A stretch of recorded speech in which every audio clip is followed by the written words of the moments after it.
High friends, welcome to யாஷிகர்.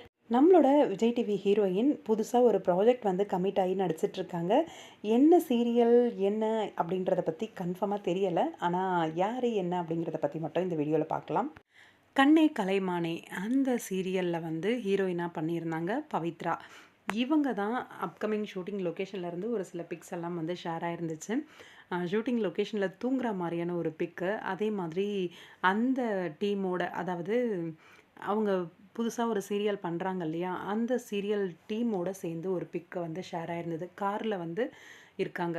அவங்களோட hair style, அந்த dressings எல்லாமே ரொம்பவே பியூட்டிஃபுல்லாக இருந்துச்சு பார்க்குறதுக்கு. தமிழில் கண்ணே கலைமானே அப்படிங்கிற சீரியலில் பானு அப்படிங்கிற கேரக்டர் வந்து நடிச்சிருந்தாங்க விஜய் டிவியில். ரொம்பவே சூப்பராக நடிச்சிருந்தாங்க. எனக்கு தெரிஞ்ச வரைக்கும் இது தமிழ் சீரியலாக இருக்கிறதுக்கு வாய்ப்பு வந்து குறைவு தான். எனக்கு தெரிஞ்ச அதர் லாங்குவேஜில் தான் சீரியல் பண்ணுறாங்க அப்படிங்கிற மாதிரி தான் தோணுது. ஏன்னா அவங்க கூட இருந்த பர்சன்ஸ்லாமும் தமிழ் ஆளுங்க மாதிரி தெரியலை. ஏன்னா இது வரைக்கும் நான் பார்த்த ஃபேஸாக இல்லை. பவித்ரா லக்ஷ்மி அப்கமிங் ஏதோ ஒரு சீரியல் வந்து கமிட் ஆயிருக்காங்க அப்படிங்கிற மாதிரி தான் தோணுது. புது ப்ராஜெக்ட், அது என்ன ப்ராஜெக்ட் அப்படின்ட்டு சீக்கிரமாகவே சொல்லுவாங்க. மேபி வெப் சீரிஸாக கூட இருக்கலாம். நான் ஷூட்டிங் லொக்கேஷன்லாம் பார்த்துட்டு சீரியல் அப்படின்ட்டு சொல்கிறேன். என்னவா இருக்கும் அப்படின்னு தெரியலை. ஆனால் புது ப்ராஜெக்ட் ஒன்று கமிட் ஆகி நடிச்சிட்ருக்காங்க. அது கன்ஃபார்மான ஒரு நியூஸ் தான். பார்க்கலாம், வெயிட் பண்ணி என்ன ப்ராஜெக்ட் அப்படின்றத பற்றி அஃபிஷியலாக அவங்களே ஷேர் பண்ணுவாங்க.